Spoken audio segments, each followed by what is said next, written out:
നമസ്കാരം, എഡിറ്റേഴ്സ് അവറിലേക്ക് സ്വാഗതം. പ്രധാന വാർത്തകൾ. Flexi Extension Cord, Flexi Electronics and Home Appliances, Flexi Life Easy. അരുവിക്കരയിൽ ജി കാർത്തികേയന്റെ മകൻ UDF സ്ഥാനാർത്ഥി. അച്ഛന്റെ പാരമ്പര്യം തുടരുമെന്ന് ശബരിനാഥൻ. എതിർപ്പറിയിച്ച് KSUവിന്റെ കത്ത്. ഇത് ക്യാമ്പസ് ഇലക്ഷൻ അല്ലെന്ന് VM സുധീരൻ. ഒന്നും അങ്ങനെ ഇത് അരുവിക്കരയിലെ നിയോജകമണ്ടല്ലേ ഉള്ളേ, ഇത് കോളേജ് യൂണിയൻ തെരഞ്ഞെടുപ്പ് അല്ലല്ലോ. സുധീരനെ തള്ളി VS ജോയ്. നേതാക്കൾ ചരിത്രം മറക്കരുത്.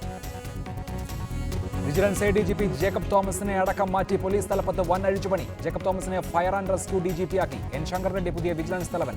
മാറ്റങ്ങൾ ബാർക്കോഴ കേസിനെ ബാധിക്കില്ലെന്ന് മന്ത്രി.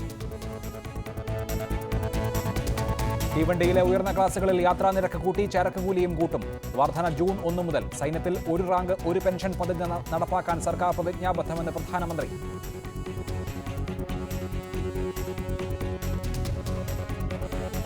ദില്ലിയിൽ വീണ്ടും നേരിയ ഭൂചലനം. ഗൗരവതരമല്ലെന്ന് ഭൗമ പഠന കേന്ദ്രം. പ്രഭവ കേന്ദ്രം ജപ്പാൻ തീരത്ത് നിന്ന് 200 കിലോമീറ്റർ അകലെ. റിക്ടർ സ്കെയിലിൽ 7.8 രേഖപ്പെടുത്തി.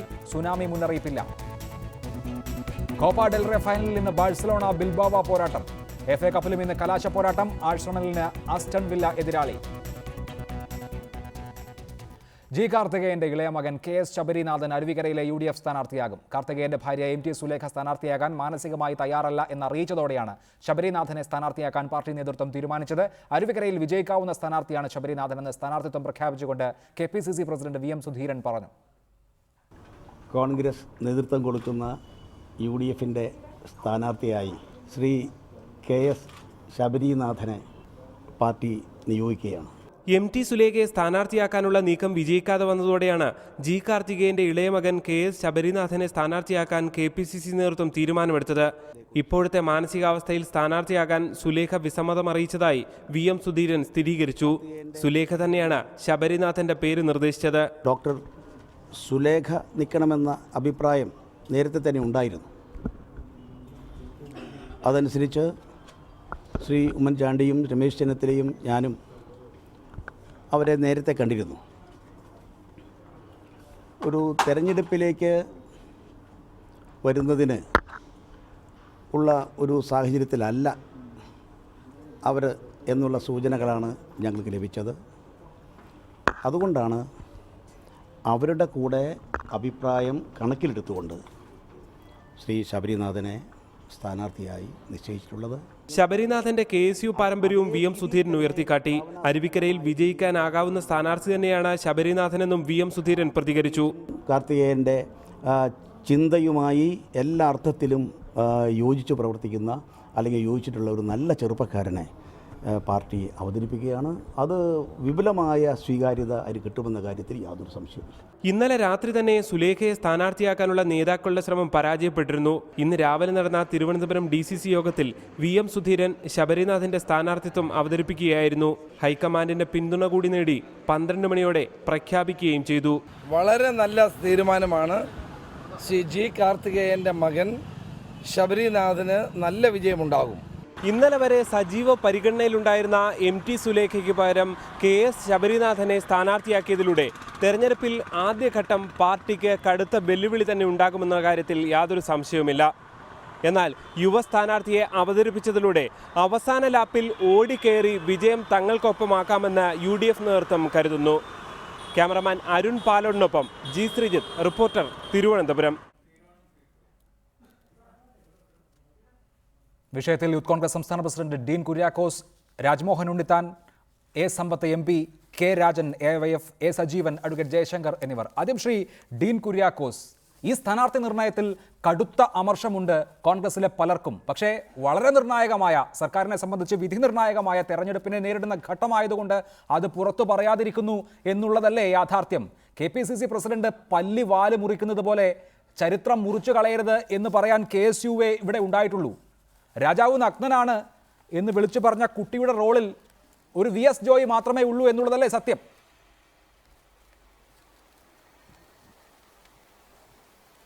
അല്ല, ഇവിടെ തെരഞ്ഞെടുപ്പിന്റെ ഗോദായിലേക്ക് കാര്യങ്ങൾ എത്തിയിരിക്കുന്ന വേളയിൽ നടക്കുന്ന പരസ്യ ചർച്ചകൾ ഏതെങ്കിലും തരത്തിലുള്ള അഭിപ്രായ വ്യത്യാസങ്ങളുടെ രൂപത്തിലോ അതല്ലെങ്കിൽ വിയോജിപ്പുകളുടെ രൂപത്തിലോ ഒക്കെ പുറത്തു വരുന്നത് അത് ഇടതുപക്ഷ മുന്നണിയെ സഹായിക്കാൻ മാത്രമേ ഉപകരിക്കുകയുള്ളൂ. സ്ഥാനാർത്ഥിയെ നിർണയിക്കുന്ന ഘട്ടത്തിൽ പല ആളുകളെ പരിഗണിക്കും, പല അഭിപ്രായങ്ങളും അതിൽ രൂപീകരിക്കും. അപ്പോൾ അങ്ങനെ വരുന്ന വേളയിൽ എല്ലാവരും അഭിപ്രായം പറയാറുണ്ട്. യൂത്ത് കോൺഗ്രസും പറയാറുണ്ട്, KSUവും പറയാറുണ്ട്. അങ്ങനെ KSU പറഞ്ഞ കാര്യം മാത്രം പരസ്യമായി പോയി എന്നേ ഉള്ളൂ. ഇവിടെ ഒരു കാര്യത്തിൽ യാതൊരു തർക്കവും വേണ്ട. ഇടതുപക്ഷ മുന്നണി പരാജയപ്പെടാൻ പോകുന്ന ഒരു തെരഞ്ഞെടുപ്പാണിത്. ഇവിടെ ശബരിനാഥൻ സ്ഥാനാർത്ഥിയായതോടുകൂടി ഞാൻ ഇവിടെ മുമ്പ് സൂചിപ്പിച്ചതുപോലെ UDFന്റെ തെരഞ്ഞെടുപ്പ് രംഗം ഉണർന്നിരിക്കുകയാണ്. ഇവിടെ അവസരവാദ അവിശുദ്ധ കൂട്ടുകെട്ടിനെതിരെയുള്ള പോസിറ്റീവായിട്ടുള്ള ഒരു തെരഞ്ഞെടുപ്പ് രംഗം ഉണർന്നു വരുമ്പോൾ ഒരു തർക്കവും വേണ്ട. ഇവിടെ അതിനെ മക്കൾ രാഷ്ട്രീയം എന്നൊക്കെ പറഞ്ഞ് ആക്ഷേപിക്കുന്നത്, ഇവിടെ തിരുത്തൽവാദം എന്ന് പറയുന്നത്, ഞാൻ ചോദിക്കട്ടെ, ഇവിടെ മക്കൾ രാഷ്ട്രീയത്തിന്റെ കാര്യങ്ങൾ പറയുന്നതാണ് എങ്കിൽ ഇത് ജി കാർത്തികേയന്റെ ചിലവിലല്ല ശബരിനാഥൻ സ്ഥാനാർത്ഥിയായിട്ടുള്ള, പാർട്ടി കണ്ടെത്തിയ സ്ഥാനാർത്ഥിയാണ്. പാർട്ടി ഒരു സ്ഥാനാർത്ഥിയെ തീരുമാനിക്കുമ്പോൾ സ്വാഭാവികമായും പല പരിഗണനയും മുന്നിൽ വെക്കും. അപ്പോ ഇവിടെ ഇന്നസെന്റിനും അതുപോലെ മറ്റുള്ള ആളുകൾക്കും സഖാവ് പണ്ട് മുരളിക്കും അതുപോലെ ഡോക്ടർ ബി ഇക്ബാലിനും KS മനോജിനും ഒക്കെ അൽഫോൺസ് കണ്ണന്താനത്തിന് അദ്ദേഹം IAS രാജിവെച്ച് മത്സരിച്ചപ്പോൾ അപ്പോഴൊക്കെ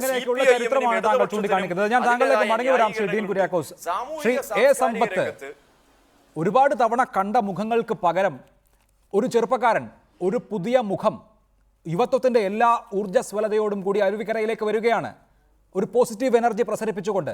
അതാണ് കോൺഗ്രസിന്റെ തുറുപ്പുചീട്ട്.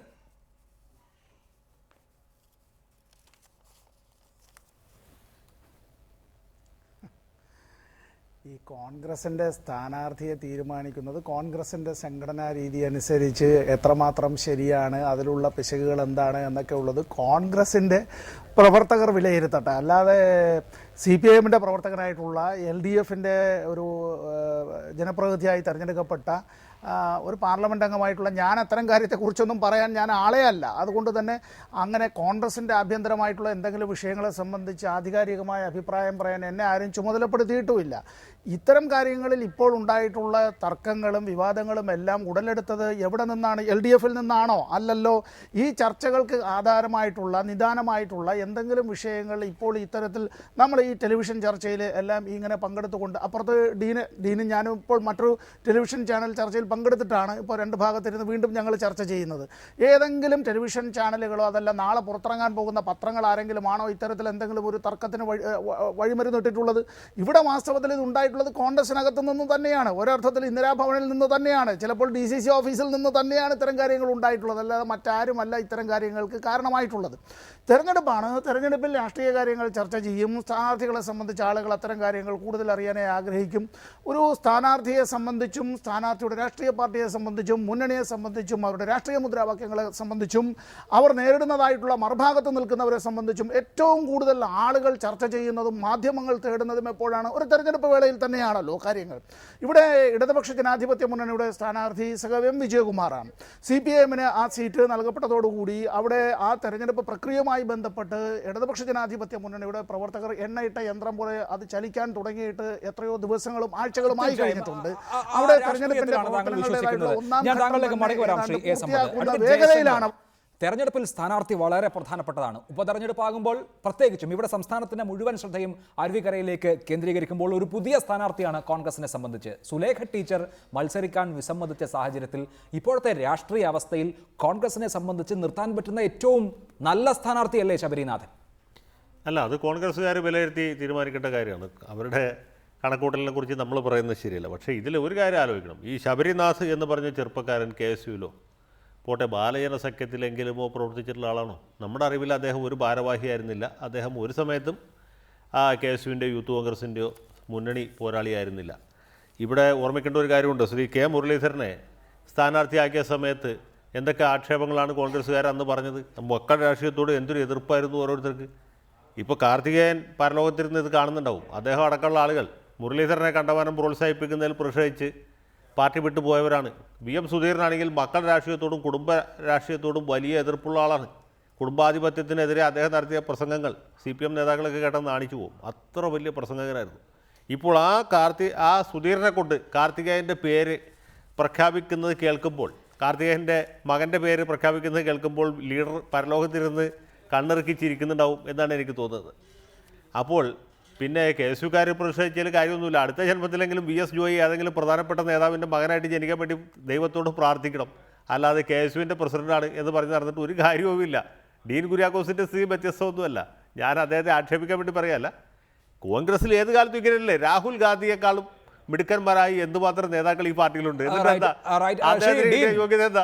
ശ്രീ ഡീൻ കുര്യാക്കോസ്, അങ്ങനെ കുടുംബവാഴ്ച എന്നുള്ളത് കോൺഗ്രസിന്റെ സംഘടനാ ശരീരത്തിൽ അത്രമേൽ പിടിച്ചുപോയ ഒന്നാണ് എന്നാണ് ചൂണ്ടിക്കാണിക്കുന്നത്. അതിന് രാഹുൽ ഗാന്ധി മുതൽ ശബരിനാഥൻ വരെയുള്ള ഉദാഹരണങ്ങൾ ചൂണ്ടിക്കാണിക്കുന്നു. കോൺഗ്രസിലേക്ക് പ്രവർത്തിക്കാൻ വരുന്ന ഒരു ചെറുപ്പക്കാരനെ സംബന്ധിച്ച് പെട്ടിയെടുക്കുകയല്ലാതെ വേറെ വഴിയില്ല.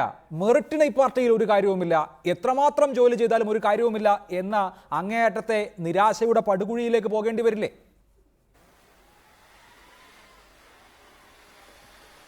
എന്തടിസ്ഥാനത്തിലാണ് ഈ ചർച്ചകൾ ആ വിധത്തിലേക്ക് കൊണ്ടുപോകുന്നത് എന്ന് ഞാൻ ചോദിക്കുകയാണ്. കാരണം കഴിഞ്ഞ അസംബ്ലി ഞാൻ മുമ്പ് പറഞ്ഞു കഴിഞ്ഞു, കഴിഞ്ഞ അസംബ്ലി തെരഞ്ഞെടുപ്പിൽ മത്സരിച്ച സ്ഥാനാർത്ഥികളുടെ ലിസ്റ്റ് എടുക്ക്. CPM-ന്റെ സ്ഥാനാർത്ഥികൾ എത്ര പേരുണ്ട് ചെറുപ്പക്കാരായിട്ട്? എത്ര പേർ വിജയിച്ചു? കോൺഗ്രസിന്റെ സ്ഥാനാർത്ഥികൾ എത്ര പേർ വിജയിച്ചു? ഇപ്പോൾ കേരള നിയമസഭയിൽ എത്ര ചെറുപ്പക്കാരുണ്ട്? അതിനേക്കാൾ വലിയ പ്രാധാന്യം ഞങ്ങൾ തദ്ദേശ സ്വയംഭരണ സ്ഥാപനങ്ങൾക്ക് കൊടുക്കുന്നു. അവിടെ എത്ര ചെറുപ്പക്കാർ മത്സരിച്ചു? 20-25% ചെറുപ്പക്കാരെ മത്സരിപ്പിച്ച് വിജയിപ്പിച്ച പാർട്ടിയാണ് കോൺഗ്രസ്. ഇവിടെ അതല്ലാതെ ഇവിടെ ഏതെങ്കിലും തരത്തിൽ ഇവിടെ പാർട്ടി കണ്ടെത്തിയ സ്ഥാനാർത്ഥിയാണ് ശബരിനാഥ്. അതല്ലാതെ ശബരിനാഥ് ജി കാർത്തികേയന്റെ ആനുകൂല്യത്തിൽ വന്ന സ്ഥാനാർത്ഥിയാണ് എന്ന് പറയുന്നതിനെ എങ്ങനെ കാണാൻ കഴിയും? ഇവിടെ വിജയസാധ്യത പരിഗണിച്ചപ്പോൾ മറ്റു പല ഘടകങ്ങളും 25 വർഷക്കാലത്തോളം ആ നിയോജക മണ്ഡലത്തെ പ്രതിനിധീകരിച്ച ആളായിരുന്നു ശ്രീ ജി കാർത്തികേയൻ. തുടർന്നൊരു തെരഞ്ഞെടുപ്പ് വന്നപ്പോൾ പാർട്ടി കണ്ടെത്തിയ ഒരു സ്ഥാനാർത്ഥി. പിന്നെ ശബരിനാഥിന്റെ രാഷ്ട്രീയ പാരമ്പര്യത്തെ കുറിച്ച് ജയശങ്കർ ചോദിക്കുന്നത് കണ്ടു. അദ്ദേഹം KSU പ്രവർത്തകനായിരുന്നു, എനിക്ക് വ്യക്തമായിട്ട് അറിയാം. ഞാൻ KSUവിന്റെ സംസ്ഥാന ഭാരവാഹിയായിരുന്നപ്പോൾ അദ്ദേഹം KSUവിന്റെ യൂണിറ്റ് പ്രസിഡന്റ് ആയിരുന്നു. പിന്നെ അദ്ദേഹം തുടർന്നില്ല. അദ്ദേഹം മറ്റ് സാമൂഹിക രംഗത്തൊക്കെ വളരെ സജീവമായിരുന്നു എന്നാണ് മനസ്സിലാക്കുന്നത്. ഇവിടെ ജയശങ്കർ മറുപടി പറയണം. ഇന്നസെന്റ് താങ്കളുടെ നിയോജക മണ്ഡലമായ പാർലമെന്റ് നിയോജക മണ്ഡലമായ ഇന്നസെന്റ് ചാലക്കുടിയിൽ ഇന്നസെന്റ് അല്ലേ മത്സരിച്ചത്? ജയിച്ചില്ലേ? ഇവിടെ ജോയ്സ് ജോർജ് മത്സരിച്ച് വിജയിച്ചില്ലേ?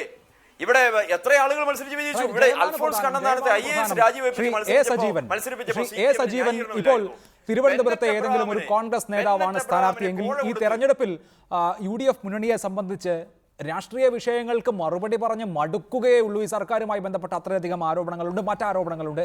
ഇവിടെ ഈ വിഷയത്തിൽ മറുപടി പറയാതിരിക്കാൻ സാധിക്കുകയില്ല. എങ്കിൽ പോലും ശബരിനാഥാണ് മത്സരിക്കുന്നതെങ്കിൽ അന്തരിച്ച ജി കാർത്തികേയന്റെ മകന് അദ്ദേഹം തുടങ്ങി വെച്ച കാര്യങ്ങൾക്കൊക്കെ ഒരു തുടർച്ച നൽകാൻ ഒരു അവസരം നൽകൂ എന്ന് പറയാം.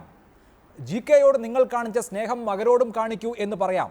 തെരഞ്ഞെടുപ്പിൽ വൈകാരികത ഉപയോഗിക്കാം. അപ്പോൾ VM സുധീരൻ പറയുന്നത് പോലെ ഒരു തെരഞ്ഞെടുപ്പ് ഘട്ടത്തിൽ വിജയമാണ് ഏറ്റവും പ്രധാനം. അങ്ങനെ വിന്നബിലിറ്റി നോക്കിയാൽ കോൺഗ്രസിനെ സംബന്ധിച്ച് നിർത്താൻ പറ്റുന്ന സ്ഥാനാർത്ഥികൾ കാർത്തികേയന്റെ കുടുംബത്തിലുള്ളവർ മാത്രമാണല്ലോ.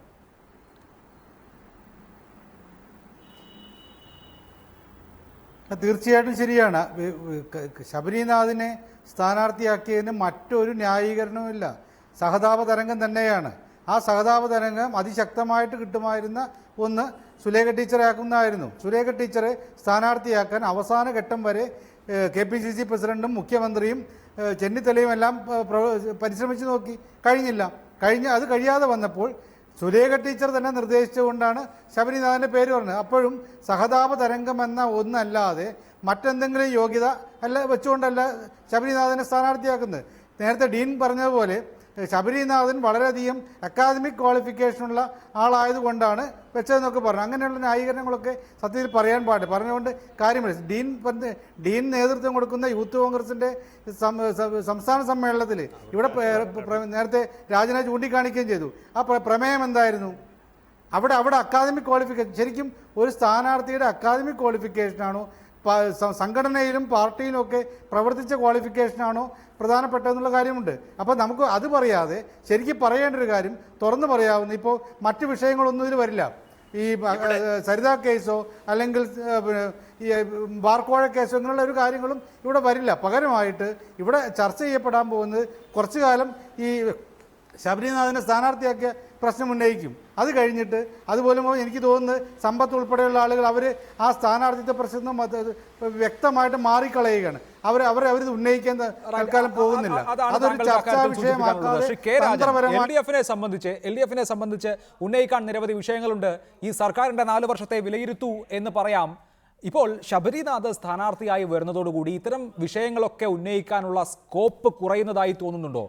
കൂടുതൽ ജനങ്ങളെ ഒരുപക്ഷെ സ്വാധീനിക്കുക വൈകാരികതയായിരിക്കും. രാഷ്ട്രീയത്തെ കേവല വൈകാരികത കൊണ്ട് പകരം വെക്കാൻ സാധിക്കും UDF-നെ എന്ന് ഭയപ്പെടുന്നുണ്ടോ നിങ്ങൾ?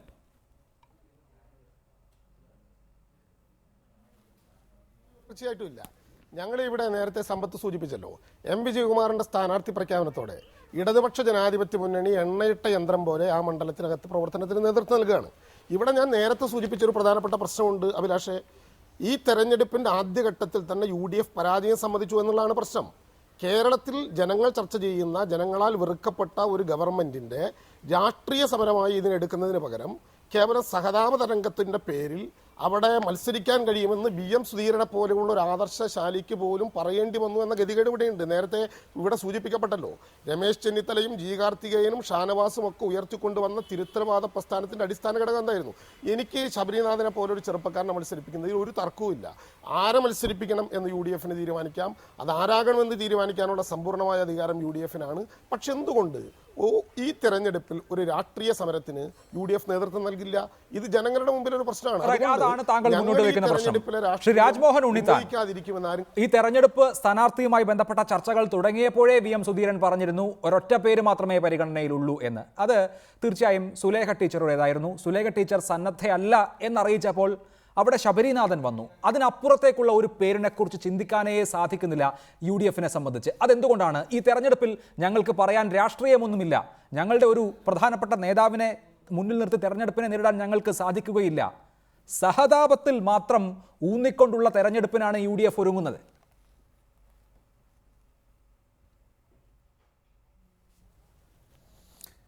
അരുവിക്കരയിൽ ശ്രീ കാർത്തികേയൻ മരിച്ച ഒഴിവിൽ ഒരു ബൈ ഇലക്ഷൻ നടക്കുകയാണ്.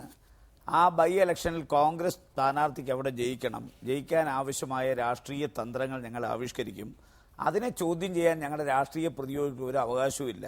അവകാശമുണ്ടാകണമെങ്കിൽ ഇത്തരം നടപടിക്രമങ്ങൾ ഇതിനു മുമ്പ് അവർ സ്വീകരിക്കാത്തവരായിരിക്കുമെങ്കിൽ അവർക്ക് സ്വാഭാവികമായുള്ള അവകാശമുണ്ട്. രാഷ്ട്രപതി ഭവനിൽ നിന്ന് ഒരാളെ കൊണ്ടുവന്ന് എറണാകുളത്ത് എന്ത് രാഷ്ട്രീയ പാരമ്പര്യത്തിന് പേരില സ്ഥാനാർത്ഥിയാക്കിയത്? സിനിമാ മേഖലയിൽ നിന്ന് ഒരാളെ കൊണ്ടുവന്ന അവിടെ എന്തിൻ്റെ പേരില സ്ഥാനാർത്ഥിയാക്കിയത്? കസ്തൂരി രംഗൻ റിപ്പോർട്ടിന്റെ പേരിൽ ഉയർന്നു വന്നൊരു വികാരം മുതലാക്കി അവിടെ ഒരു സ്ഥാനാർത്ഥിയെ കണ്ടെത്തി. അരിവാൾ ചുറ്റിക നക്ഷത്രമാണ് ഞാൻ മനസ്സിലാക്കിയെടുത്തോളം മാർക്സിസ്റ്റ് പാർട്ടിയുടെ ചിഹ്നം. ആ ചിഹ്നത്തിൽ മത്സരിപ്പിക്കാനുള്ള പൗരുഷം കാണിക്കാത്തൊരു രാഷ്ട്രീയ പാർട്ടി, ആ രാഷ്ട്രീയ പാർട്ടി സ്വതന്ത്രന്മാരെ കണ്ടെത്തി അവർക്ക് രാഷ്ട്രീയ പരിവേഷം കൊടുത്ത് തെരഞ്ഞെടുപ്പിൽ ജയിക്കാൻ ആവിഷ്കരിച്ച തന്ത്രങ്ങൾ വിജയിച്ചു. എവിടെയാ? ഇന്നസെന്റിന്റെ മണ്ഡലത്തിൽ, ചാലക്കുടിയിൽ, അതുപോലെ ഇടുക്കിയിൽ, അങ്ങനെ പല രാഷ്ട്രീയ ഇവിടെ ഇപ്പോൾ നമ്മളെന്താ, ഇവിടെ ഉമ്മൻചാണ്ടി ഒരു കാര്യം പറഞ്ഞു. ഈ തെരഞ്ഞെടുപ്പ് കഴിഞ്ഞ 4 വർഷക്കാലത്തെ UDF ഗവൺമെന്റിന്റെ ഭരണത്തെ വിലയിരുത്തുന്ന ഒരു തെരഞ്ഞെടുപ്പാണ്.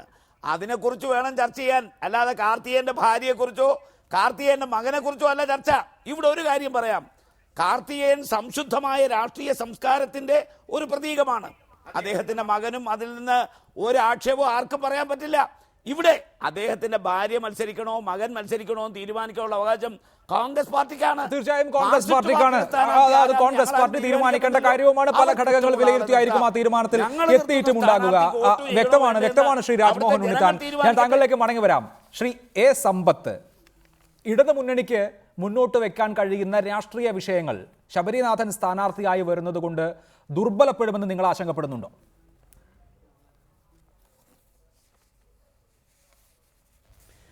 ഇവിടെ ഈ കോൺഗ്രസിൻ്റെ നേതാക്കൾ ഈ തെരഞ്ഞെടുപ്പിനെ ഇവർ എങ്ങനെയാണ് നേരിടുക എന്നുള്ളത് അവർ തന്നെ ആലോചിക്കട്ടെ.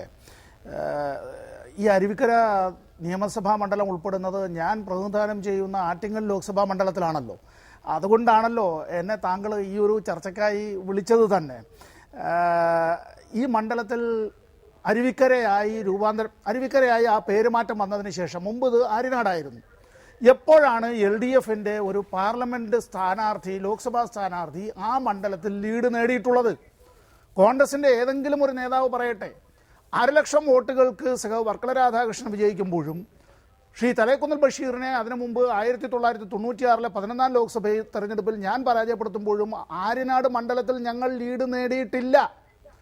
ഈ 4000-ഓളം വോട്ടുകളുടെ ലീഡ് എന്ന് പറയുന്നത് ഉമ്മൻചാണ്ടിയുടെ നേതൃത്വത്തിലുള്ള ഗവൺമെന്റിന്റെ 3ാമത് വർഷം പൂർത്തിയാക്കുമ്പോഴാണ്. ഇതിപ്പോൾ 1 വർഷമാണ് അതിനുശേഷം ഇപ്പോൾ ആയിട്ടുള്ളത്.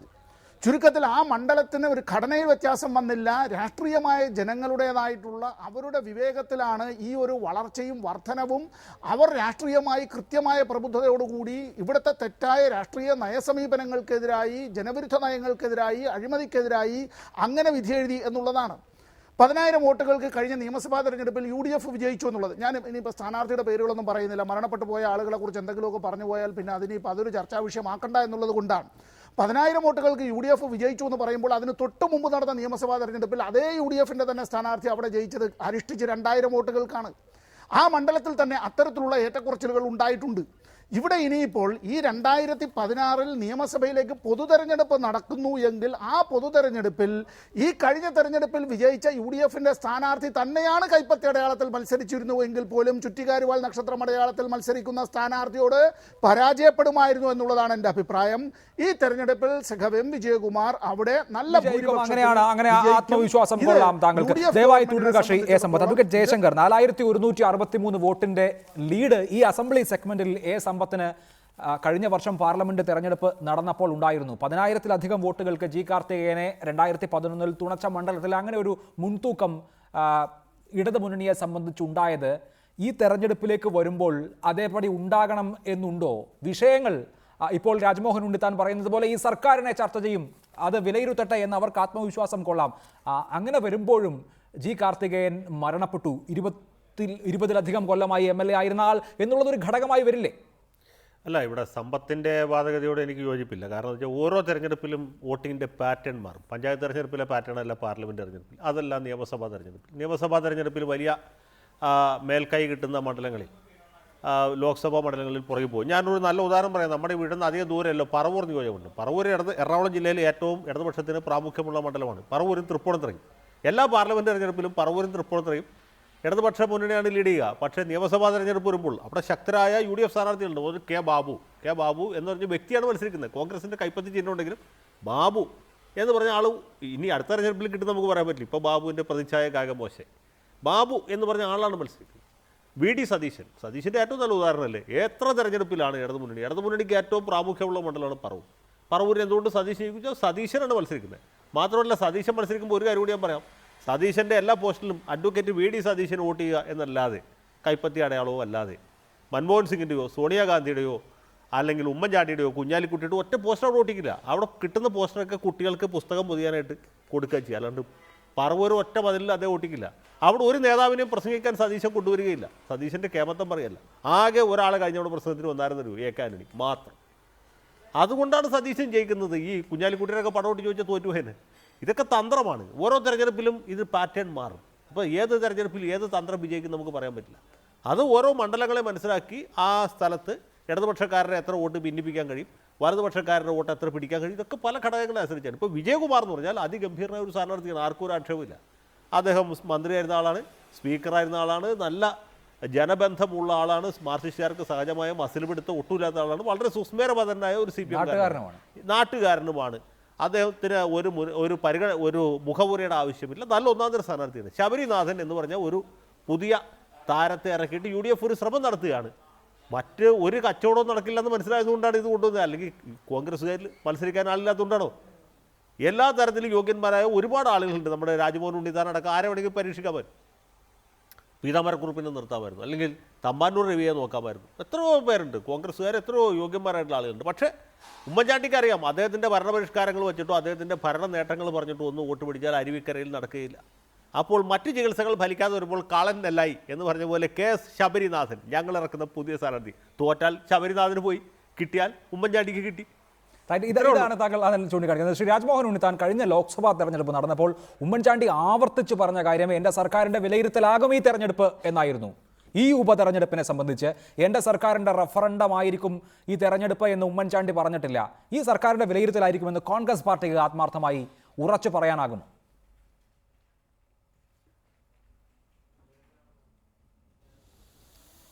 അല്ല, എൻ്റെ ബഹുമാന്യനായ സുഹൃത്തും പാർലമെന്റ് അംഗവുമായ ശ്രീ സമ്പത്തിൻ്റെ വാദഗതികൾ കേട്ട് ഞാൻ ആശ്ചര്യപ്പെട്ടു പോവുകയാണ്. കാരണം ഒരിക്കലൊരു ചക്ക വീണ് ഒരു മുയൽ ചത്തെന്ന് വിചാരിച്ച് എപ്പോഴും ചക്ക വീണ് മുയൽ ചാവുമെന്നാണോ അദ്ദേഹം കരുതി വെച്ചിരിക്കുന്നത്?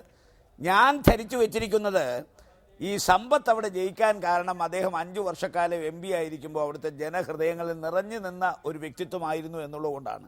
ഇപ്പോഴദ്ദേഹം പറയുമ്പോഴാണ് ഞാൻ മനസ്സിലാക്കുന്നത് അദ്ദേഹത്തിനല്ല വോട്ട് ചെയ്തത്, കഴിഞ്ഞ അവിടുത്തെ ഐക്യജനാധിപത്യ മുന്നണിക്കെതിരായിട്ടുള്ള വോട്ട് കിട്ടിയത് കൊണ്ടാണ് അദ്ദേഹം ജയിച്ചതെന്ന്. പക്ഷെ ഞാൻ ഇപ്പോഴും അദ്ദേഹം അങ്ങനെ വിശ്വസിക്കുമ്പോഴും ഞാൻ അടിയുറച്ച് വിശ്വസിക്കുന്നു അവിടുത്തെ വോട്ടർമാർക്ക് വേണ്ടി ഇന്ത്യൻ പാർലമെൻറ്റിൽ അദ്ദേഹം കാഴ്ചവെച്ച പ്രകടനത്തിൽ ആത്മസംതൃപ്തി ഉള്ളതുകൊണ്ടാണ് അദ്ദേഹം അവിടെ ജയിച്ചത്, അല്ലാതെ UDF ഗവൺമെൻറ്റിനെതിരെയുള്ള വോട്ട് കൊണ്ടാണ് അദ്ദേഹം ജയിച്ചതെന്നുള്ളത് ഇനിയെങ്കിലും അദ്ദേഹം തിരുത്തണം. ആനയ്ക്ക് ഒരുപക്ഷെ ആനയുടെ വലിപ്പം അറിയാത്തതുകൊണ്ടായിരിക്കാം സമ്പത്ത് അങ്ങനെ പറഞ്ഞത്. എന്തായാലും ആട്ടെ, അല്ലെങ്കിൽ ഇതിൻ്റെ ഒരു പാപഭാരം ആർക്കെങ്കിലും കൊടുക്കണമല്ലോ, കൊടുത്തോട്ടെ, ഒക്കെ പോട്ടെ. അതല്ലല്ലോ ഇവിടുത്തെ പ്രശ്നം. എന്താണ് വിനയം കൊണ്ടായിരിക്കും, വിനയം. ശ്രീ ജയശങ്കർ ആ വിനയം കൊണ്ടാണ്. അതിവിനയം കള്ളലക്ഷണമാണ്, അത് പോട്ടെ. വിനയം കൊണ്ടായിരിക്കാം പറഞ്ഞത്, ഇത് അതിവിനയമായി പോയി. അപ്പോൾ അതിവിനയം ഞാനൊക്കെ പഠിച്ചിട്ടുള്ള കള്ളലക്ഷണമാണ്. അപ്പോൾ അത് പോട്ടെ. എന്തായാലും ഒരു കാര്യം ഞാൻ പറയാം, ഇവിടെ വോട്ടിംഗ് പാറ്റേണെ കുറിച്ച് ജയശങ്കർ വളരെ വിശദമായി പറഞ്ഞു. പഞ്ചായത്ത് തെരഞ്ഞെടുപ്പിൽ വോട്ടിംഗ് പാറ്റേണിൽ അസംബ്ലിയിലെ വോട്ടിംഗ് പാറ്റേണിലെ പാർലമെൻറ്റിൽ. അതുകൊണ്ട് കഴിഞ്ഞ തവണ 4000 വോട്ടിന് അവിടെ ഞങ്ങൾ പിറകിലായിരുന്നു എന്നുള്ളൊരു യാഥാർത്ഥ്യമാണ്. പക്ഷേ അതുകൊണ്ട് അസംബ്ലി തെരഞ്ഞെടുപ്പിൽ ആ 4000 വോട്ട് ഞങ്ങൾ പുറകിൽ പോകും എന്നാണ് ശ്രീ സമ്പത്ത് വിശ്വസിക്കുന്നതെങ്കിൽ ഞാനും ആ നിയോജകമണ്ഡലവുമായി ബന്ധമുള്ള ഒരാളാ. അവിടെ MLA ആയതുകൊണ്ടല്ല, താങ്കളുടെ വാദം മനസ്സിലായി. താങ്കളിലേക്ക് മടങ്ങി വരാം ശ്രീ രാജ്മോഹൻ ഉണ്ണിത്താൻ. ശ്രീ എ സജീവൻ ആർക്കും കുത്തക അവകാശപ്പെടാവുന്ന ഒരു മണ്ഡലമല്ല അരുവിക്കര. ഇവിടെ ഏതെങ്കിലും തരത്തിലുള്ള ആഭ്യന്തര പ്രശ്നങ്ങൾ, UDFിലെയോ കോൺഗ്രസിലെയോ ആഭ്യന്തര പ്രശ്നങ്ങൾ ഈ വിധിയെഴുത്തിൽ പ്രതിഫലിക്കും എന്ന് കരുതുക നമ്മളെ സംബന്ധിച്ച് സാധ്യമാണോ? കാരണം ഈ സർക്കാരിനെ എങ്ങനെ മുന്നോട്ട് കൊണ്ടുപോകണം, കാലാവധി തികക്കണം എന്നുള്ളത് എല്ലാ ഗ്രൂപ്പുകളുടെയും ഒരുമിച്ചുള്ള അജണ്ടയാണല്ലോ. ഇവിടെ പോയാൽ വലിയ ബുദ്ധിമുട്ടാണ്. അതുകൊണ്ട് ഈ ആഭ്യന്തര കുഴപ്പങ്ങൾ ഏതെങ്കിലും തരത്തിൽ UDFിന്റെ സാധ്യതയെ ബാധിക്കുമെന്ന് കരുതാമോ? അല്ല, സാധാരണഗതിയിൽ UDF ഒറ്റക്കെട്ടായിട്ട് മത്സരിക്കേണ്ട മണ്ഡലമാണിത്. കാരണം ഇപ്പോൾ ഈ തങ്ങൾ നേരത്തെ പറഞ്ഞ പോലെ ഈ അരുവിക്കരയിലെ തെരഞ്ഞെടുപ്പിൻ്റെ വിധി തീർച്ചയായിട്ടും ആളുകളുടെ മനസ്സിലേക്ക് സർക്കാരിൻ്റെ പ്രതിച്ഛായ തന്നെയായിരിക്കും വരിക. അതുകൊണ്ട് സർക്കാരിൻ്റെ ഈ കഴിഞ്ഞ 4 വർഷത്തെ ഭരണത്തിൻ്റെ വിലയിരുത്തലായിട്ട് വരുമെന്നുള്ളതുകൊണ്ട് UDF ഒറ്റക്കെട്ടായിട്ട് തന്നെ മത്സരിക്കേണ്ടതാണ്. പക്ഷേ ഇവിടെ ദൗർഭാഗ്യം കൊണ്ട് UDFിനകത്ത് നിന്ന് കോൺഗ്രസിനകത്ത് നിന്ന് ഉള്ള പ്രതികരണങ്ങളാണ് നമ്മൾ കണ്ടുകൊണ്ടിരിക്കുന്നത്. അത് ആ പ്രശ്നമാണ് ഞാൻ പറഞ്ഞത്. കാരണം ശരിക്കും അവരുടെ ഭാഗത്ത് ചില വീഴ്ചകൾ തുടക്കത്തിലേ ഉണ്ടായി. നേരത്തെ തന്നെ ഈ സ്ഥാനാർത്ഥി നിർണയത്തിന് മുമ്പേ തന്നെ ഒരാളുടെ ഭാഗത്ത് നിന്ന് പോലും പ്രതിഷേധ സ്വരം ഉണ്ടാവാത്ത രീതിയിൽ KSUക്കാരനെ പോലും പറഞ്ഞ് ബോധ്യപ്പെടുത്തേണ്ടിയിരുന്നു. അത് ചെയ്തില്ല. അത്തരം വീഴ്ചകൾ ഉണ്ടാവുന്നു. പക്ഷേ ഇനിയും സാധാരണ നേരത്തെ പറഞ്ഞ പോലെ അല്ല, അതുപോലുമല്ല. കാരണം ഈ അരുവിക്കര മണ്ഡലം എന്ന് പറയുന്നത് UDFിൻ്റെ മണ്ഡലമാണ്. കഴിഞ്ഞ തവണ സമ്പത്തിന് കുറച്ച് വോട്ടിൻ്റെ ഭൂരിപക്ഷം കിട്ടിയെന്നുള്ളത് മാറ്റിക്കഴിഞ്ഞാൽ പോലും ഈ ലോക്സഭാ തെരഞ്ഞെടുപ്പിലാണെങ്കിലും നിയമസഭാ തെരഞ്ഞെടുപ്പിലാണെങ്കിലും ഒക്കെ അരുവിക്കര UDFിനൊപ്പം നിൽക്കുന്നതാണ്. അവിടെ എന്തെങ്കിലും ഒരു മാറ്റം വന്നു കഴിഞ്ഞാൽ അത് ശബരിനാഥിൻ്റെ വീഴ്ചയായിട്ടല്ല കാണേണ്ടത്, ആ UDFിൻ്റെ വീഴ്ചയായി തന്നെയായിരിക്കും.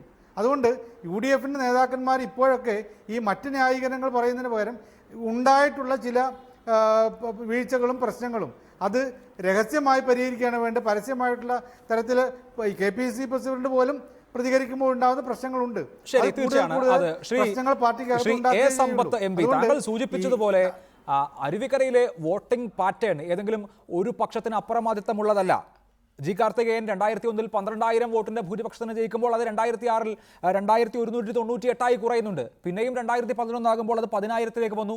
താങ്കൾ മത്സരിച്ച കഴിഞ്ഞ 2014 ലോക്സഭാ തെരഞ്ഞെടുപ്പ് ആകുമ്പോഴേക്ക് അത് ഇടതുപക്ഷത്തിന് 4,000 വോട്ടിന്റെ ലീഡായി മാറുന്നു. അപ്പോൾ ഈ മറിയുന്ന വോട്ടിംഗ് പാറ്റേൺ ആ മണ്ഡലത്തിന്റെ ഒരു പ്രത്യേകതയാണ്. അവിടെയാണ് ഒരു പുതുമുഖം, പോസിറ്റീവ് എനർജി എന്ന് കോൺഗ്രസ് അവകാശപ്പെടുന്ന ശബരിനാഥ് വരുന്നത്.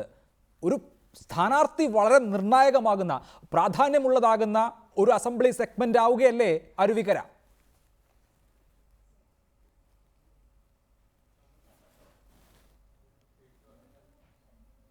ഏറ്റവും പ്രധാനപ്പെട്ട വിഷയം രാഷ്ട്രീയമായ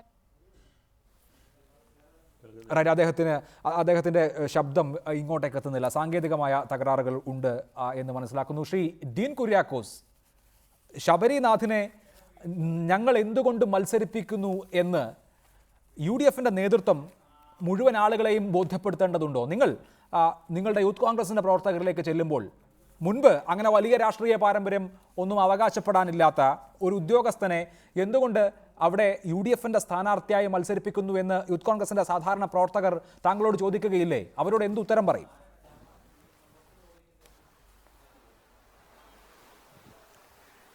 അക്കാര്യത്തിലെല്ലാം യൂത്ത് കോൺഗ്രസിന് കൃത്യമായ ബോധ്യമുണ്ട്, KSUവിനുമുണ്ട്. അങ്ങനെ ഒരു തർക്കമൊന്നും വേണ്ട. ഇവിടെ ജനാധിപത്യ രാഷ്ട്രീയ പ്രസ്ഥാനം എന്നുള്ള നിലയിൽ പല അഭിപ്രായങ്ങളും സ്വാഭാവികമാണ്. ചിലപ്പോൾ ചില കാര്യങ്ങളൊക്കെ പുറത്തു വരുന്നു എന്ന് മാത്രമേ ഉള്ളൂ. പക്ഷെ പരസ്യമായി ആരും ഇവിടെ പ്രതികരിച്ചിട്ടില്ല. ചില അഭിപ്രായങ്ങൾ കത്തയച്ചതൊക്കെ പുറത്തു വന്നു എന്ന് പറയുമ്പോൾ പരസ്യ പ്രതികരണങ്ങൾ പോലുമല്ല.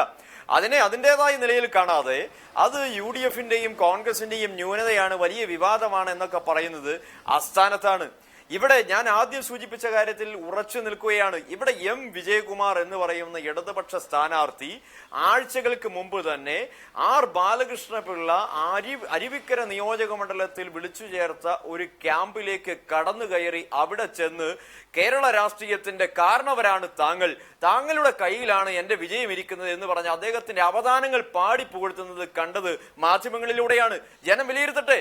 ഇവിടെ അവസരവാദ കൂട്ടുകെട്ടുകൾ സൃഷ്ടിച്ചവർ, ഇവിടെ ബാലകൃഷ്ണപിള്ളയ്ക്ക് വേണ്ടിയും ഗണേഷ് കുമാറിന് വേണ്ടിയും PC ജോർജിന് വേണ്ടിയും ഒരുപാട് തലവേദന സഹിച്ച ഒരു മുന്നണിയായിരുന്നു UDF. പക്ഷെ ഇന്ന് ഞങ്ങൾ സന്തോഷത്തിലാണ്. അവരെല്ലാം ഇന്ന് ഇടതുപക്ഷത്തോടൊപ്പം നിൽക്കുകയാണ്. പരമ്പരാഗതമായി ഇവിടെ കണ്ടുകെട്ടി ശീലിച്ചിരുന്ന ഒരുപാട് കീഴ്വഴക്കങ്ങൾ അത് തകർത്തെറിയപ്പെടും. ഒരു കാരണവശാലും ഇവിടെ ഒരു പുകമറ രാഷ്ട്രീയം അതൊരിക്കലും വിജയിക്കാൻ പോകുന്നില്ല. അഡ്വക്കേറ്റ് ജയശങ്കർ, ഏതെങ്കിലും ഒരു മുന്നണിക്ക് പ്രകടമായ അപ്രമാദിത്വം ഇല്ലാത്ത മണ്ഡലമാണ് അരുവിക്കര. അടിയൊഴുക്കുകൾ ഉണ്ടാകാം, ഒപ്പം സാമുദായികത ഒരു ഘടകമാണ്. ഇപ്പോൾ 2 പ്രമുഖ സ്ഥാനാർത്ഥികളും വന്നിരിക്കുന്നു. മറ്റ് രാഷ്ട്രീയ ബാഹ്യമായ ഘടകങ്ങളുടെ അടിസ്ഥാനത്തിൽ ഈ 2 സ്ഥാനാർത്ഥികളുടെ സാധ്യതകളെ എങ്ങനെ വിലയിരുത്താം? ഇല്ല, രാഷ്ട്രീയ ബാഹ്യമായിട്ടുള്ള നമുക്ക് പരിഗണിക്കാൻ പറ്റില്ല. കാരണം സഹതാപം എന്ന ഒരൊറ്റ തുറുപ്പ് ഗുലാൻ മാത്രമേ ശബരിനാഥൻ്റെ കൈവശമുള്ളൂ. സർക്കാരിൻ്റെ വികസന പ്രവർത്തനങ്ങളെക്കുറിച്ചുള്ള യാതൊരു അവകാശവാദങ്ങളും UDFന് അവിടെ ഉന്നയിക്കാൻ കഴിയില്ല. കാരണം ബാർക്കോഴ അടക്കമുള്ള വിഷയങ്ങളിൽ അവർ പ്രതിരോധത്തിലാണ്, പ്രതിസ്ഥാനത്താണ്, പ്രതിക്കൂട്ടിലാണ് എന്ന് വേണമെങ്കിൽ പറയാം. അതുകൊണ്ടാണ് ഒരു രാഷ്ട്രീയമായ മത്സരത്തിന് കോൺഗ്രസും മുതിരാത്തത്. ഞാൻ നേരത്തെ സൂചിപ്പിച്ച പോലെ സ്ഥാനാർത്ഥികളില്ലാത്തതുണ്ടോ, സ്ഥാനമോഹികളില്ലാത്തതുണ്ടോ, അല്ലെങ്കിൽ മരിച്ചുപോയ കാർത്തികേയൻ്റെ കുടുംബത്തോട് രമേശ് ചെന്നിത്തലയ്ക്കും ഉമ്മൻചാണ്ടിക്കും VM സുധീറിനും അത്ര അഗാധമായ സ്നേഹവും വാത്സല്യവും ഉള്ളതുകൊണ്ടൊന്നുമല്ല. അവർക്കറിയാം ഇതൊരു തെരഞ്ഞെടുപ്പല്ലേ, കുതിരപ്പന്തയമാണ്. ജയിക്കാൻ സാധ്യതയുള്ള കുതിരയുടെ മേലാണ് ബെറ്റ് വയ്ക്കുന്നത്. അപ്പോൾ CPMകാർ അവിടെ നിർത്താവുന്നതിൽ ഏറ്റവും നല്ല സ്ഥാനാർത്ഥിയായിട്ട് വിജയകുമാറിനെ കണ്ടെത്തി. അതുപോലെ കോൺഗ്രസ്സുകാർ വേറൊരു സ്ഥാനാർത്ഥിയെ കണ്ടെത്താൻ ശ്രമിക്കാതെ ശബരിനാഥൻ എന്ന് പറഞ്ഞ ചെറുപ്പക്കാരൻ്റെ മേൽ പന്തയം വെച്ചിരിക്കുകയാണ്. ഇനി ഇതിനകത്ത് വരാവുന്ന ഒരു സാഹചര്യം എന്ന് പറയുന്നത് മൂന്നാമതൊരു സ്ഥാനാർത്ഥി വരുന്നത് BJPയുടെ സ്ഥാനാർത്ഥിയാണ്. ആ സ്ഥാനാർത്ഥി ആരായിരിക്കും, അദ്ദേഹത്തിന് അവിടെ എന്ത് ചെയ്യാൻ കഴിയും? BJPക്ക് കഴിഞ്ഞ പാർലമെൻറ്റ് തെരഞ്ഞെടുപ്പിൽ കൂടുതൽ വോട്ട് കിട്ടിയെന്നുള്ളത് ശരിയാണ്. പക്ഷേ വോട്ട് തവണ കുറയും. കാരണം കഴിഞ്ഞ തവണത്തെ വോട്ട് എന്ന് പറയുന്നത് നരേന്ദ്രമോദിക്കുള്ള വോട്ടാണ്. കേന്ദ്രത്തിലേക്കുള്ള തെരഞ്ഞെടുപ്പ് എടുക്കുമ്പോൾ എപ്പോഴും BJPയുടെ സ്ഥാനാർത്ഥികൾക്ക് കടമാർ വോട്ട് കിട്ടും. തെരഞ്ഞെടുപ്പ് കഴിയുമ്പോൾ CPMകാരും കോൺഗ്രസ്സുകാരും പറയും BJPക്കാർ വോട്ട് വിറ്റു എന്ന്. സത്യത്തിൽ വിൽക്കാൻ പാകത്തിന് വോട്ടൊന്നും BJPക്ക് അരുവിക്കരയിൽ ഇല്ല. പിന്നെ ഒരു സാധ്യത ഏതെങ്കിലും ഒരു നാടാർ സ്ഥാനാർത്ഥി വരികയാണെങ്കിൽ സാമുദായികമായിട്ട് എന്തെങ്കിലും ചേരിതിരിവുണ്ടാക്കുമോ, അങ്ങനെ ഉണ്ടാകുകയാണെങ്കിൽ അത് ആരെ ബാധിക്കും എന്നുള്ളൊരു പോയിൻ്റാണ് അതിനകത്തുള്ളത്. പക്ഷേ ഒരു ക്രിസ്ത്യൻ നാടാർ സമുദായത്തിൽ നിന്ന് ഒരു സ്ഥാനാർത്ഥി വരികയും അദ്ദേഹം ഒരു 10,000-ഓളം വോട്ടുകൾ പിടിക്കുകയും ചെയ്യുകയാണെങ്കിൽ അത് UDFന്റെ സാധ്യതകളെ വല്ലാതെ ബാധിക്കാൻ സാധ്യതയുണ്ട്. റൈറ്റ്, അതാണ് ആ കാര്യത്തിൽ താങ്കളുടെ നിരീക്ഷണം. ശ്രീ A. സമ്പത്ത്, ഏതെങ്കിലും ഒരു മുന്നണിക്ക് കുത്തക അവകാശപ്പെടാൻ പറ്റാത്ത ഒരു മണ്ഡലത്തെ എടുത്താൽ ഈ നിഷ്പക്ഷ വോട്ടുകൾ നിർണായകമാകും. ആ നിഷ്പക്ഷ വോട്ടുകാരുടെ ഇടയിലേക്കാണ് ഒരു ചെറുപ്പക്കാരനെ സഹതാപ തരംഗമുണ്ടാകുമെന്ന പ്രതീക്ഷയിൽ UDFന് നിർത്താൻ സാധിച്ചിരിക്കുന്നത്. അത് നിങ്ങളെ ആലോചനപ്പെടുത്തുന്നുണ്ടോ?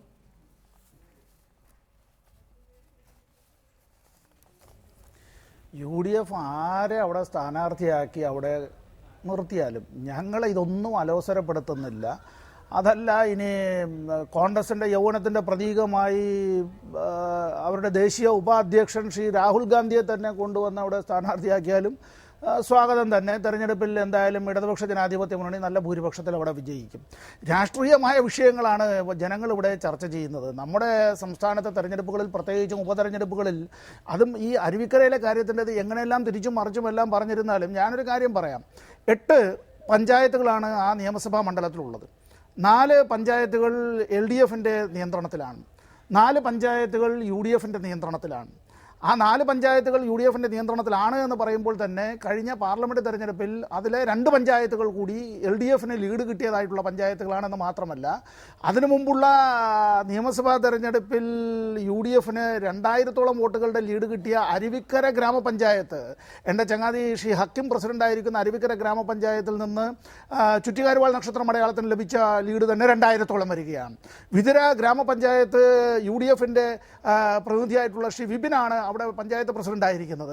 അവിടെ നിന്ന് LDFിന് ലഭിച്ച ഭൂരിപക്ഷം എന്നുള്ളത് 2000-ഓളം വോട്ടുകളുടെ ഭൂരിപക്ഷമാണ്. ചുരുക്കത്തിൽ അരുവിക്കര എന്ന നിയമസഭാ മണ്ഡലം അത് കോൺഗ്രസിൻ്റെ കുത്തകയേ അല്ല.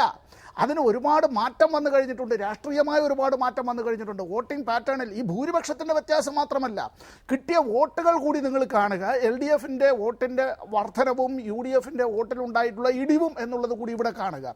ഇവിടെ ഈ തെരഞ്ഞെടുപ്പിൽ ആര് സ്ഥാനാർത്ഥിയായി വന്നിരുന്നാലും ഞങ്ങൾ പറയുന്നു, ഇവിടെ ഇടതുപക്ഷ ജനാധിപത്യ മുന്നണി ഉറപ്പായും വിജയിക്കും. മുമ്പ് എപ്പോഴും UDFിന് കോൺഗ്രസിന് അവിടെ നേരിടേണ്ടി വന്നിട്ടുള്ളത് RSPയാണ്. RSP LDF വിട്ടുപോയതോടുകൂടി LDF ദുർബലമായി എന്നാണ് പറയുന്നതെങ്കിൽ കഴിഞ്ഞ തെരഞ്ഞെടുപ്പിൽ അവിടെ LDFിന് പാർലമെന്റ് തെരഞ്ഞെടുപ്പിൽ അതിന് മുമ്പ് കിട്ടിയതിനേക്കാൾ കൂടുതൽ വോട്ടും കൂടുതൽ ഭൂരിപക്ഷവുമാണ് ലഭിച്ചത്. ആണല്ലോ RSPയുടെ ഒരു ബലമെന്ന് പറയുന്നത്. ഇവിടെ ഈ കഴിഞ്ഞ പാർലമെന്റ് തെരഞ്ഞെടുപ്പിൽ തന്നെ LDFിന് 4 സീറ്റുകൾ അധികമായി ലഭിക്കുന്നത്, ആ LDF വിജയിച്ച 4 സീറ്റുകൾ 4-ൽ നിന്ന് 8ആയി വർദ്ധിച്ച ആ 4 സീറ്റാണ് ഞാൻ പറയുന്നത്. കോൺഗ്രസ് ആണ് പരാജയപ്പെട്ടത്. കോൺഗ്രസിനെ പരാജയപ്പെടുത്തിയാണ് LDF വിജയിച്ചത്. വടക്കേ ഇന്ത്യയിലാണെങ്കിൽ കോൺഗ്രസ് പരാജയപ്പെട്ടിടത്തെല്ലാം കോൺഗ്രസിനെ പരാജയപ്പെടുത്തിയതെല്ലാം BJP-യാണ്. അഥവാ കോൺഗ്രസിന്റെ നേതാക്കൾ BJP-യിലേക്ക് ചേക്കേറുകയാണ് ചെയ്തത്. കഴിഞ്ഞ കാലത്ത് കോൺഗ്രസിന്റെ MP-മാരായിരുന്ന പല ആളുകളും രാഷ്ട്രീയ വിഷയങ്ങൾ തന്നെ നിർണ്ണയിക്കുക എന്ന ഉറപ്പ് താങ്കൾക്കുണ്ട്. തുടരുക ശ്രീ എ സമ്പത്ത്. ശ്രീ രാജ്മോഹൻ ഉണ്ണിത്താൻ, ഈ സ്ഥാനാർത്ഥിയെക്കുറിച്ചുള്ള ചർച്ചകൾ ഇന്നോ നാളെയോ ഒക്കെയായി അവസാനിക്കും, പിന്നെയും രാഷ്ട്രീയം ബാക്കിയാവുകയാണ്. തെരഞ്ഞെടുപ്പിലേക്ക് പോകുമ്പോൾ ബാർ കോഴയുണ്ട്, സോളാർ കോഴയുണ്ട്, മറ്റ് ഈ സർക്കാരിനെ പ്രതികൂലമായി ബാധിച്ച എല്ലാ രാഷ്ട്രീയ വിഷയങ്ങളുമുണ്ട്. ഒരു സ്ഥാനാർത്ഥിയെ നിർത്തിയതുകൊണ്ട് ഇതിനെയൊക്കെ അതിജീവിക്കാൻ കഴിയും, ഇതൊന്നും ചർച്ചയിൽ വരില്ല എന്ന് പ്രതീക്ഷിക്കുന്നുണ്ടോ?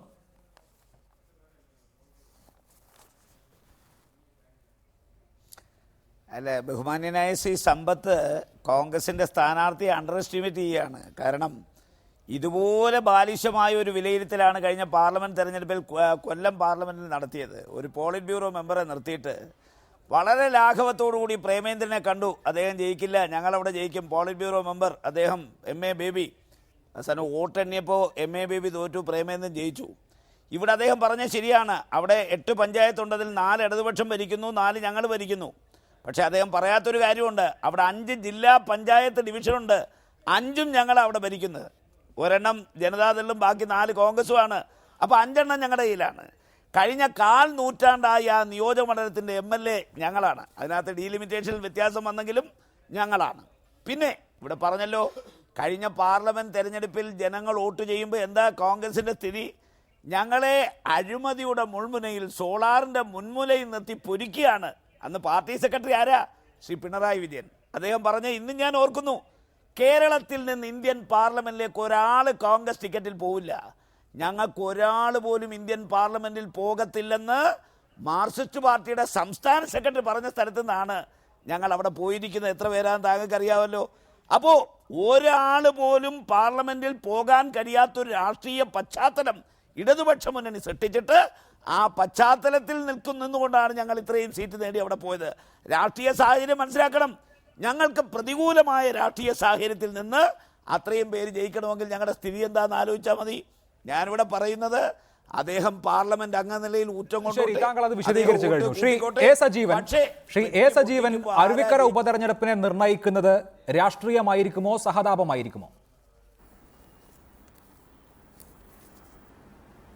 രണ്ടുമുണ്ട്. നേരത്തെ സമ്പത്ത് പറഞ്ഞതും രാജ്മോഹൻ ഇപ്പോൾ പറഞ്ഞിട്ടുള്ളതായിട്ടുള്ള കാര്യങ്ങൾ രണ്ടിലും അഭിപ്രായ വ്യത്യാസമുണ്ട് എനിക്ക്. കാരണം സമ്പത്ത് വളരെ ആത്മവിശ്വാസത്തോടെ പറഞ്ഞു അവിടെ രാഹുൽ ഗാന്ധി നിന്നാൽ പോലും ഞങ്ങൾ ജയിക്കുന്നൊക്കെ. അങ്ങനെ അത്രയും ആത്മവിശ്വാസത്തിൻ്റെ കാര്യം ഒന്നുമില്ല. കാരണം എന്ത് പറഞ്ഞാലും സഹതാപ തരംഗത്തിന് അവിടെ നല്ലൊരു ശതമാനം സാധ്യതയുണ്ടെന്നുള്ള കാര്യം അത് തള്ളിക്കളയാൻ പറ്റില്ല. അത് സുലേഖ ടീച്ചറായിരുന്നെങ്കിൽ വളരെ കടുത്ത രൂപത്തിൽ സഹതാപ തരംഗം ഉണ്ടാകുമായിരുന്നു. ഇപ്പോൾ ശബരിനാഥ് ആയതുകൊണ്ട് അത്രയും ഉണ്ടാകുമെന്ന് ഞാൻ വിശ്വസിക്കുന്നത്. എന്നാലും സഹതാപ തരംഗത്തെ പൂർണ്ണമായിട്ട് തള്ളിക്കളയാൻ പറ്റില്ല. രണ്ടാമത് രാജ്മോഹൻ പറഞ്ഞൊരു കാര്യം ശരിയാണ്. അവിടെ കുറേ നമ്മൾ വോട്ടിൻ്റെ പാറ്റേണിലൊക്കെ മാറ്റം വന്നാൽ പോലും കുറേ കാലമായിട്ട് UDFിൻ്റെ മണ്ഡലമാണത്. നിയമസഭാ മണ്ഡലം എന്ന നിലയിൽ മാത്രം നോക്കിക്കഴിഞ്ഞാൽ ആ UDFിൻ്റെ മണ്ഡലമാണ്. പക്ഷേ അത് ഇത്രയും കാലം കഴിഞ്ഞ തവണ 10,000-ലേറെ വോട്ടിന് ജി കാർത്തികേയൻ ജയിച്ചു എന്ന് വെച്ചിട്ട് ഇത്തവണ അങ്ങനെ സുഖമായിട്ട് ജയിച്ചു പോകാവുന്നൊരവസ്ഥയല്ല. ഇപ്പോഴത്തെ രാഷ്ട്രീയ കാലാവസ്ഥയിൽ വളരെ പ്രശ്നമാണ്. അവിടെ UDF ജയിക്കണമെങ്കിൽ അങ്ങനെ എളുപ്പമൊന്നുമല്ല. അത് ശബരിനാഥല്ല, ആര് മത്സരിച്ച് കഴിഞ്ഞാലും വലിയ പ്രയാസമാണ്. അപ്പോൾ അതുകൊണ്ട് ഈ രണ്ട് പേരുടെയും ആത്മവിശ്വാസം ഉണ്ടല്ലോ. ഒന്ന് രാഷ്ട്രീയത്തിൻ്റെ ഞങ്ങൾ കഴിഞ്ഞ കുറേ കാൽനൂറ്റാണ്ടോളമായിട്ട് ഞങ്ങൾ തന്നെ പ്രതിനിധാനം ചെയ്യുന്ന മണ്ഡലമാണ് എന്ന UDF ആത്മവിശ്വാസവും, അതേസമയം ഇവിടെ ഞങ്ങൾ കഴിഞ്ഞ തവണ നേടിയിട്ടുള്ള ഈ 4,000 വോട്ടിൻ്റെ ഒരു ഭൂരിപക്ഷമുണ്ട്. അതുകൊണ്ട് ഇനി അതും സർക്കാരിനെതിരെയുള്ള വിലയിരുത്തലും അവിടെയൊന്നും ഈ ഈ സഹതാപ തരംഗം ബാധിക്കില്ല എന്ന സമ്പത്തിൻ്റെ ആത്മവിശ്വാസവും രണ്ടും തെറ്റാണ്.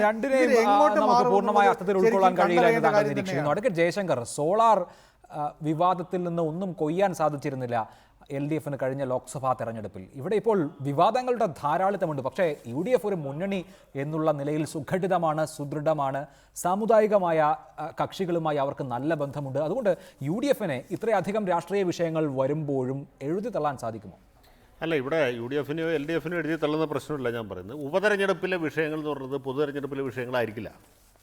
ഉപതെരഞ്ഞെടുപ്പിൽ ഇപ്പോൾ അരുവിക്കരയിൽ UDF ജയിച്ചു എന്ന് വെച്ചാൽ തന്നെ ഉമ്മൻചാണ്ടി ഭരണത്തിൻ്റെ വിലയിരുത്തലാണെന്നോ അല്ലെങ്കിൽ ഇവിടെ തോറ്റു എന്ന് വെച്ച് ആ സർക്കാരിനെ ജനങ്ങൾ എഴുതി തള്ളിയൊന്നും അർത്ഥമില്ല. സർക്കാരിൻ്റെ വിലയിരുത്തൽ നടക്കാൻ പോകുന്നത് 2016 മേയിൽ നടക്കുന്ന പൊതുതെരഞ്ഞെടുപ്പിലായിരിക്കും. ഞാനൊരു ഉദാഹരണം പറയാം.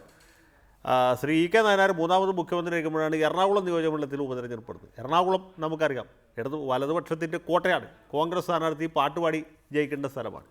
അവിടെ ലിനോ ജേക്കബ് സ്ഥാനാർത്ഥിയായിട്ട് മത്സരിക്കും. എതിർ സ്ഥാനാർത്ഥി ഡോക്ടർ സെബാസ്റ്റ്യൻ പോൾ. ലിനോ ജേക്കബ് അത് മാത്രമല്ല, ജോർജ് ഈഡൻ പാർലമെൻറ്റിലേക്ക് ജയിച്ചപ്പോൾ രാജിവെച്ച സീറ്റാണ്. ജോർജ് ഈഡൻ വലിയ ഭൂരിപക്ഷത്തിൽ ജയിച്ച സ്ഥലമാണ് എറണാകുളം. അസംബ്ലി നിയോജകമണ്ഡലം പാർലമെൻറ്റിലേക്ക് മത്സരിച്ചപ്പോൾ അദ്ദേഹത്തിന് അതിനേക്കാൾ വലിയ ഭൂരിപക്ഷം ഉണ്ടായിരുന്നു. പക്ഷേ ഉപതെരഞ്ഞെടുപ്പ് നടത്തിയപ്പോൾ ഡോക്ടർ സെബാസ്റ്റ്യൻ പോൾ തരക്കേടില്ലാത്ത ലീഡോട് ജയിച്ചു. വീണ്ടും പൊതുതെരഞ്ഞെടുപ്പ് വന്നപ്പോൾ അതേ സെബാസ്റ്റ്യൻ പോൾ അതേ എറണാകുളത്ത് വളരെ ദയനീയമായിട്ട് തോറ്റു. അതെങ്ങനെ സംഭവിച്ചു? ഉപതെരഞ്ഞെടുപ്പിൽ മാർക്സിസ്റ്റ് പാർട്ടിയുടെ സംഘടനാ സംവിധാനം ആ ഒരു മണ്ഡലത്തിൽ, എറണാകുളം വളരെ ചെറിയൊരു മണ്ഡലമാണ് ഭൂമിശാസ്ത്രപരമായിട്ട്, അവിടെ ശക്തമായിട്ട് കേന്ദ്രീകരിക്കുകയാണ്. S. ശർമ്മക്കായിരുന്നു അതിൻ്റെ ചുമതല എന്നാണ് എൻ്റെ ഓർമ്മ. വളരെ ശക്തമായിട്ട് അവിടെ കേന്ദ്രീകരിച്ചു. അപ്പോൾ സർക്കാരിനെതിരായിട്ടുള്ള എതിരഭിപ്രായങ്ങളൊന്നും ഉപതെരഞ്ഞെടുപ്പിനെ ബാധിക്കുന്നില്ല. അതൊരു ചെറിയ സ്ഥലത്ത് നടക്കുന്ന ഒരു കാര്യമാണ്. അത്ര തന്നെ ശക്തമായിട്ട് കോൺഗ്രസിന് പ്രവർത്തിക്കാൻ പറ്റിയില്ല, അവർ തോറ്റുപോയി. ഇതേ കാര്യമുള്ളൂ. ഇപ്പോൾ പിറവം മണ്ഡലത്തിൻ്റെ ഉപതെരഞ്ഞെടുപ്പ്, നെയ്യാറ്റിങ്കരും ഉപതെരഞ്ഞെടുപ്പ്, പ്രത്യേകിച്ച് ഒരു മണ്ഡലത്തിൽ മാത്രം നടക്കുന്ന ഉപതെരഞ്ഞെടുപ്പ് വെച്ചിട്ട് നമുക്ക് സർക്കാരിനെ ഒന്നും വിലയിരുത്താൻ പറ്റില്ല. അവിടെ രാഷ്ട്രീയ വിഷയങ്ങളൊക്കെ ഉണ്ടാവും. പക്ഷേ ഇതൊരു വലിയ ഉത്സവമാണ് ഉപതെരഞ്ഞെടുപ്പ്. ചില സമയത്ത് വളരെ സാമുദായികമായ ചേരിയിലുണ്ടാവും. ഇപ്പോൾ എറണാകുളത്ത് പാർലമെൻറ്റിലേക്ക് ഉപതെരഞ്ഞെടുപ്പ് നടക്കുമ്പോൾ സെബാസ്റ്റ്യൻ പോളും MO ജോണും തമ്മിൽ മത്സരിക്കുമ്പോൾ നിങ്ങൾ പറഞ്ഞാൽ വിശ്വസിക്കില്ല, കുരിശുദ്ധമാണ് എറണാകുളത്ത് നടന്നത്. എല്ലാ മുസ്ലിങ്ങളും സെബാസ്റ്റ്യൻ പോളിന്, എല്ലാ ക്രിസ്ത്യാനികളും MO ജോണിന്. ഞാൻ പകച്ചു നിന്നിട്ടുണ്ട്. അവിടെ ഹിന്ദുക്കളിന് എന്ത് ചെയ്യും? എൻ്റെ വോട്ട് ഭാഗ്യത്തിന് മുകുന്നവരും മണ്ഡലത്തിലായിരുന്നു. അന്ന് ഞങ്ങൾ മുകുന്നവരുമാണ്. കുരിശുദ്ധം, ഒരു ഭാഗത്ത് ചന്ദ്രകല, ഒരു ഭാഗത്ത് കുരിശ്. തെരഞ്ഞെടുപ്പാണ്, നമുക്ക് പേടിയാവും. അതുപോലൊരു തെരഞ്ഞെടുപ്പ് ഞാൻ കണ്ടിട്ടില്ല. സാമുദായികമായി ചേരിതിരിവ്. സെബാസ്റ്റ്യൻ പോൾ ക്രിസ്ത്യാനിയായിട്ടാണ് ജനിച്ചെങ്കിലും മുസ്ലിങ്ങളുടെ സ്ഥാനാർത്ഥി, MO ജോൺ ക്രിസ്ത്യാനികളുടെ സ്ഥാനാർത്ഥി. അവസാന തെരഞ്ഞെടുപ്പിൻ്റെ റിസൾട്ട് വരുമ്പോൾ ഹൈക്കോർട്ട് ബാറിൽ ക്രിസ്ത്യാനികളും മുസ്ലിങ്ങളും നല്ല മെജോറിറ്റിയുള്ള സ്ഥലം. എല്ലാ ക്രിസ്ത്യാനികളുടെയും മുഖം മ്ലാനമാവും. MO ജോൺ തോറ്റു. എല്ലാ മുസ്ലിങ്ങളുടെയും, മുസ്ലിം ലീഗുകാരടക്കം, അവരുടെ മുഖത്ത് മറ്റേ പെരുന്നാളിന് ചന്ദ്രൻ ഉദിച്ച പോലെയുള്ള ശോഭയാണ്. മാറാട് കലാപം കഴിഞ്ഞിട്ടുള്ള തെരഞ്ഞെടുപ്പ്. അങ്ങനെയൊക്കെ ഉള്ള തേരിയുണ്ട്. നമ്മൾക്ക് ആർക്കും പറയാൻ പറ്റില്ല. ഉപതെരഞ്ഞെടുപ്പ് കൈവിട്ട കളിയാണ്. തീർച്ചയായും അപ്രവചനീയമാണ് എന്നുള്ള കാര്യത്തിൽ സംശയമില്ല. വളരെ നന്ദി ഈ ചർച്ചയിൽ പങ്കെടുത്തതിന് advocate Jayashankar, Sri Rajmohan Unnithan, advocate A. Sampath MP, Sri K. Rajan, Sri A. Sajeevan, Sri Dean Kuriakose.